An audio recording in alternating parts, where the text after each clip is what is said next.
This lesson is really just putting together things that you already know. You already know the order of operations. You already know how to deal with decimals and fractions. So that's what we're going to do here is practice both. So we're applying the order of operations when solving this problem. And we'll notice that we do have an exponent. Remember that the order of operations is PEMA. Parentheses come first. So can I combine those terms? Yes, I can. So I'm going to take 3.3 minus 2.5. And that would give me a 0.8. So I'm going to write the next line, which would be 0.8 or 0.8 squared. Parentheses happen first. Exponents must happen second. So 0.8 squared would be 0.8 times 0.8. So remember 8 times 8 is 64. There's 2 values to the right of the decimal. So boom, 1, 2 to the right of the decimal.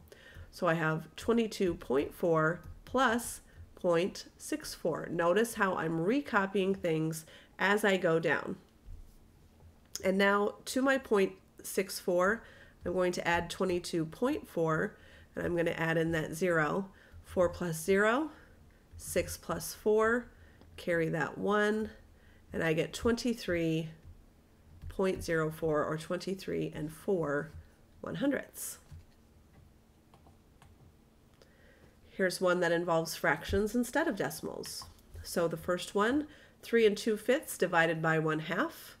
Remember that when we divide, we're going to multiply by the reciprocal. For ease here, I'm going to make this 3 2/5 into an improper fraction. So 3 times 5 is 15, plus 2 is 17. So I have 17/5. And instead of divided by 1/2, it's times 2 over 1. So I'm multiplying by the reciprocal. And nothing's going to cancel out here, so I get 34 over 5. So 34 over 5 plus 5.31. Well, now what? Because 34 over 5 is a fraction and 5.31 is a decimal.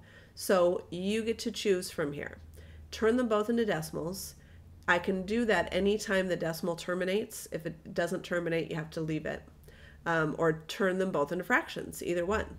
So if I were turning 34/5 into a decimal, I would take 34 divided by 5. 5 would go into 34 6 times with 4 left over. Remember, in this case, I'm going to keep going, so 5 goes into 48 times. So now I have 6.8 plus 5.31. I would add those together. Remember, when we add, we line up the decimal, and so I would use that 0 as a placeholder, and that gives me 12.11. Now, if I decided fractions were way cooler, then I would leave this as 34/5. I would turn 5.31 into 5 31/100ths. In order to add that 31/100ths, I would go ahead and turn this 5 into hundredths as well, but it might make sense for me to go ahead and make this a mixed number. So 5, we didn't do that yet. So 5 does go into 34 6 times with 4 left over. And now I'm going to change 4/5 into something over 100. So I'm going to take this times 20. So this is 6 80/100ths plus 5 31/100ths, which gives me 6 plus 5 is 11 plus 1 over 100. Obviously 100 goes into 110 one time. That's where the 11 turns into a 12, but we still have 11/100ths left over. So this is 12.11, which is 12 11/100ths, and this is 12 11/100ths. So the same answer twice, once with fractions, once with decimals. Same thing on this one. I've got 3/7 divided by 2.1, and 3/7 as a decimal is yucky. And so let's just rewrite 2.1 as a fraction. So 3/7 divided by 2.1 would be 21 over 10. So this time I didn't even deal with the mixed number. Now, if I'm dividing, that means I'm multiplying by the reciprocal.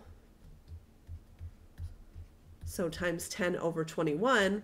Now, remember, I like to do my reduction before I multiply. So I'm going to go ahead and reduce the 3 and the 21. So I'm dividing both by 3.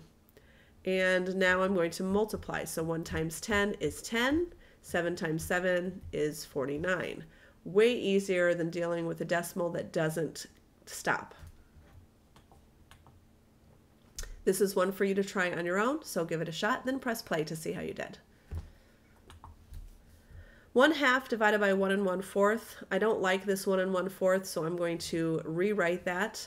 4 times 1 is 4, plus 1 is 5. So this is 1/2 divided by 5/4. Now if I'm dividing, I know that I'm actually multiplying by the reciprocal, so it's 1/2 times 4 over 5. I'm going to go ahead and reduce those, which gives me 2/5. So this turns into 2/5. 2/5 plus negative 1.6. Again, your choice. Turn them into fractions, turn them into decimals, it doesn't matter. In this case, I'm going to turn 2/5 into a decimal because I already know that one just off the top of my head. It's 0.4 plus negative 1.6. Now be careful.